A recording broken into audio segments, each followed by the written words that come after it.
तो हेलो दोस्तों, relies study पर आपका स्वागत है। तो कैसे हो सभी को मेरा नमस्कार। तो चलो आज एक बढ़िया सी सीरीज़ लेके आए हैं। 20 प्रश्नों की हमने सीरीज चला रखी है, जिसमें आज हमारा मगध महाजनपद से रिलेटेड हमारी लास्ट वीडियो थी महाजनपद से, और जिसमें से हमने मगध महाजनपद से अभी एक वीडियो बनाई है जिसमें 20 प्रश्न हम लेके आए हैं आपके लिए, जो कि वेरी वेरी इंपॉर्टेंट होंगे आपके एग्ज़ाम के लिए। मगध साम्राज्य से रिलेटेड प्रश्न एग्जाम में ज़्यादातर पूछे जा चुके हैं, इसलिए इसको भी मैं कवर कर रहा हूँ। 20 प्रश्नों की हमने सीरीज चला रखी है, तो अगर आपने नहीं देखे पहले तो उसमें उनको भी जाकर देख लेना अच्छे से, और अपने एग्ज़ाम के लिए प्रिपेयर हो जाना।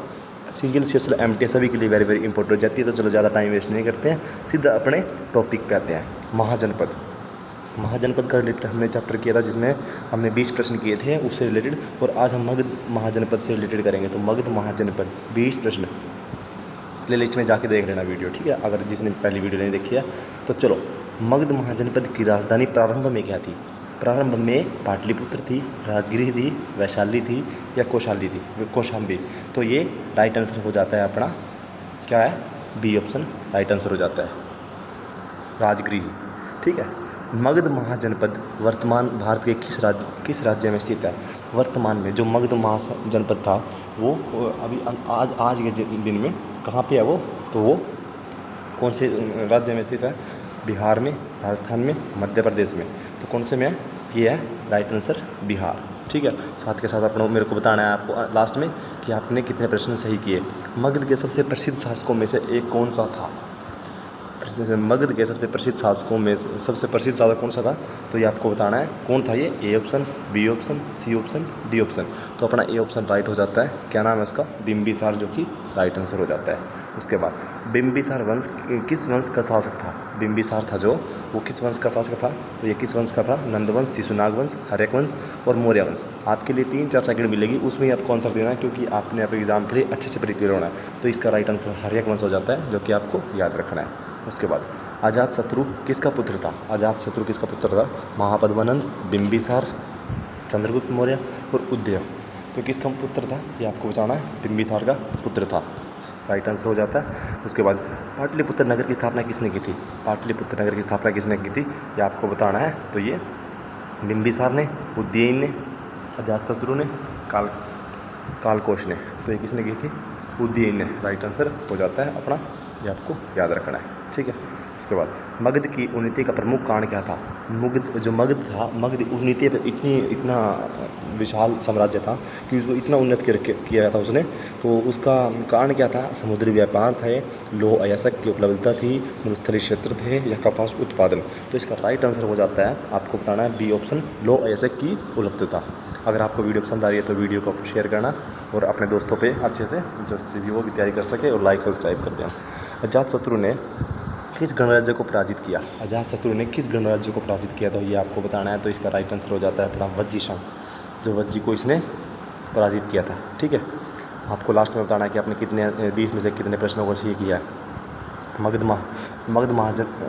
महाजनपद किस नदी के दक्षिण में स्थित था?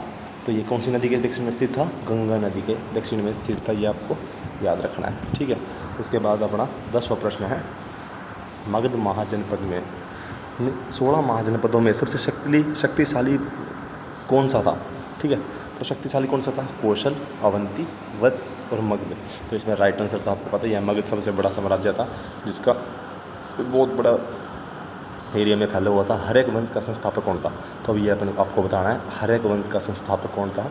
तो ये आपने अच्छे से बताना है, जो कि आपके एग्ज़ाम के लिए इंपॉर्टेंट होता है। अजातशत्रु, उदयन और शिशुनाग, और ये शिशुनाग। तो उदयन, तो इसका राइट आंसर रहता है बिंबिसार, इसको याद रखना है। शिशुनाग वंश का संस्थापक कौन था? शिशुनाग वंश का संस्थापक कालकोश, शिशुनाग, महापद्मानंद और धनानंद।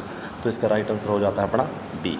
अगर आपको वीडियो पसंद आ रही है तो अच्छे से देखो यार, और अच्छे से लाइक सब्सक्राइब करना, और शेयर करना अपने दोस्तों पे, ठीक है, जिससे वो भी अपने एग्ज़ामों की तैयारी कर सके। नंद वंश का संस्थापक कौन था? तो नंद वंश का धनानंद, कालकोश, महापद्मानंद और चंद्रगुप्त मौर्य। तो इसका राइट आंसर हो जाता है धनानंद, जिसने धनानंद ही नंद वंश का संस्थापक था। चंद्रगुप्त मौर्य ने इसकी मृत्यु की थी, ठीक है। सिकंदर के आक्रमण के समय मगध का शासक कौन था? सिकंदर, जब सिकंदर ने आक्रमण किया था तो वहाँ का कौन था? राइट आंसर हो जाता है धनानंद। शासक कौन था? धनानंद। मगध की दूसरी राजधानी, मगध की दूसरी राजधानी क्या थी? वैशाली, पाटलिपुत्र, चंपा, तक्षशिला। तो राइट आंसर अपना हो जाता है बी, पाटलिपुत्र।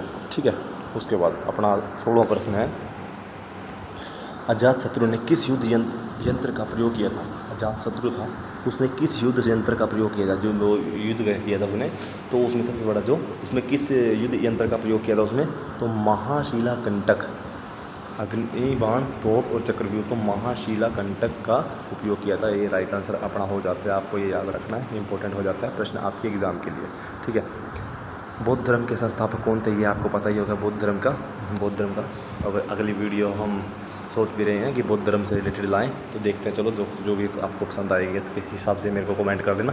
बौद्ध धर्म के संस्थापक कौन थे? तो गौतम बुद्ध को माना जाता है, आपको याद रखना है। उसके बाद गौतम बुद्ध के समकालीन मगध शासक कौन थे? गौतम बुद्ध के समकालीन मगध शासक कौन थे?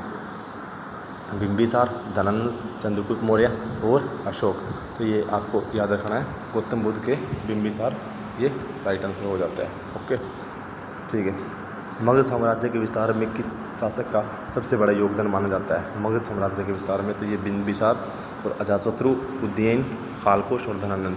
तो ये बिंबिसार और अजातशत्रु को माना जाता है।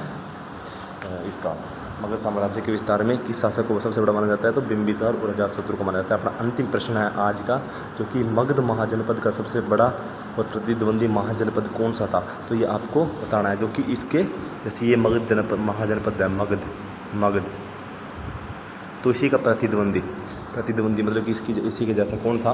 तो ये आपको बताना है, वत्स था, अवंती था, कुरु था या मत्स्य। ये आपको कमेंट में बताना है। ठीक है, तब तक के लिए सभी के सभी खुश रहना, स्वस्थ रहना।